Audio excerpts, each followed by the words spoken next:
ایک بہت بڑی ڈیولپمنٹ ہم اسے کہہ سکتے ہیں. سر کیا کامنٹ کریں گے؟ دیکھیں جو پس منظر میں سفارتکاری چل رہی تھی اس کا نتیجہ آپ کے سامنے. ہم نے آپ سے کچھ دیر پہلے بات کی کہ کیسے سفارتکاری کا عمل جاری تھا اور دونوں اطراف سے اسلام آباد اور تہران اور اسلام آباد واشنگٹن کے درمیان بات چیت جاری تھی.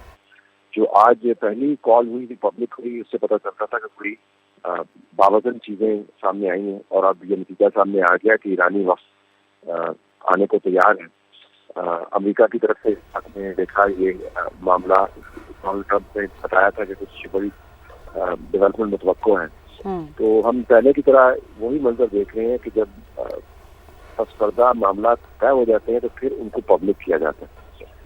بہت اچھی بات ہے جو ہماری دوبارہ سفارتکاری ہے اس سے کامیابی دکھائی اور تمام تر پبلک بحث اور منہ ماری کے باوجود آپ کو جو پس پردہ بات چیت ہے وہ بانتیجہ ہوتی نظر آ رہی ہے، جس سے پتہ چلتا ہے کہ جو کچھ پبلکلی کہا جا رہا تھا شاید وہ اس پس پردہ جو سفارتکاری تھی اس پر اثر انداز نہیں ہوا تھا. یہ بہت بڑی خبر ہے اور امید کرتے ہیں کہ اب اس کو باثمر بنائیں گے اور یہ حتمی نتیجہ ہوگا.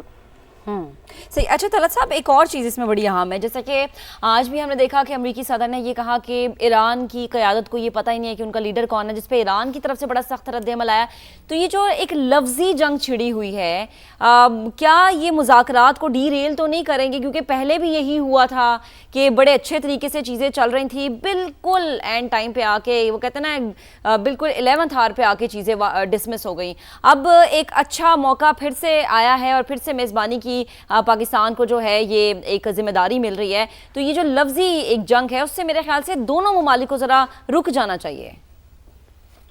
دیکھیں جنگ تو رکی ہوئی ہے اور اگر آپ جو پبلک اور پریس کے ذریعے سوشل میڈیا پوسٹ کے ذریعے جو بیماری ہے اور امریکہ کی طرف سے جو بدزبانی ہے اور پھر آگے سے تابڑ توڑ جواب ہے ایران کی طرف سے، اس کو اگر آپ بیچ سے منہا کر دیں تو آپ کو نظر آئے گا کہ دونوں سائڈ جو ہیں ان کے پاس بات چیت کے علاوہ کوئی آپشن نہیں ہے. ایران تمام تر کارڈ ہونے کے باوجود بڑا جنگ تو سہ لے گا لیکن متحمل نہیں ہو سکتا اگر اس نے اپنے مستقبل کو سیدھے طریقے سے چلانا ہے. امریکہ کو بھی پتا ہے کہ اس نے جو کچھ جنگ میں سے نکالنا تھا اس نے نکال لیا ہے. امریکہ کے اندر ڈونلڈ ٹرمپ کی جو اپنی پاپولیرٹی ہے وہ زمین کو چھونے لگ گئی ہے. جو ورجینیا کے اندر ریفرینڈم ہوا ہے اس سے پتہ چلتا ہے کہ ڈیموکریٹس کا سارا جو ہے بلند ہو رہا ہے. مڈ ٹرم 60 لگے ہوئے ہیں. جو پر بیرل قیمت ہے وہ $108 کے اوپر تو آج کھڑی ہے جو میں نے آخری چیک کی اور دنیا بھر کے اندر پریشانی اور بے چینی ہے. تو ٹرمپ بھی اس جنگ کو نہیں چلا سکتا. تو جب دونوں نے یہ مان لیا کہ ہم نے مزید جھگڑا نہیں کرنا، عملی طور پر تو ذرا بات چیت کا ٹیبل تو سجنا ہے. لیکن جو ایشو یہاں پر آ رہا ہے وہ یہ کہ بات چیت کے اس ٹیبل کے اوپر آپ نے بات کا آغاز کہاں سے شروع کرنا ہے. ایران کی طرف سے جو ہمیں اشارے ملے ہیں ان کا ماننا یہ ہے کہ پہلے راؤنڈ میں جہاں پر بات چھوڑی تھی اس کو آگے لے کے چلیں گے.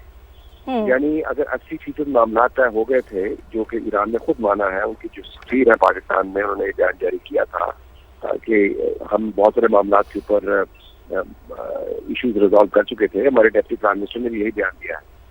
تو اگر وہیں سے بات شروع ہوتی ہے جہاں پر ہم نے اس کو چھوڑا تھا پہلے راؤنڈ میں، تو پھر دوسرا راؤنڈ حتمی ڈیل کے قریب ہمیں لے جا سکتا ہے. لیکن اگر آپ نے موجودہ معاملات کو بنیاد بنا کر بات چیت کا دور کیا کہ جی اسٹریٹ آف ہارمز سے پہلے قبضہ ہٹائیں پھر ہم حتمی بات چیت کریں گے تو پھر معاملہ لٹک سکتا ہے. میری خبر یہی ہے کہ جب بات چیت پر اتفاق رائے ہو گیا تو سیز فائر بامقصد ہو گیا.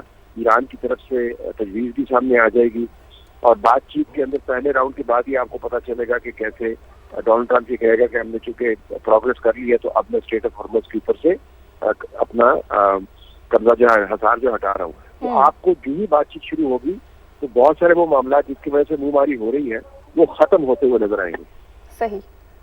صحیح طلعت صاحب، ہم یہی امید کرتے ہیں کہ اس طرح کے جو یہ مذاکرات ہیں یہ کامیاب ہوں گے اور حتمی معاہدے تک ہم پہنچ جائیں گے. عابد لطیف صاحب ہمیں جوائن کر چکے ہیں، بہت شکریہ ہمیں اپنا وقت دینے کا.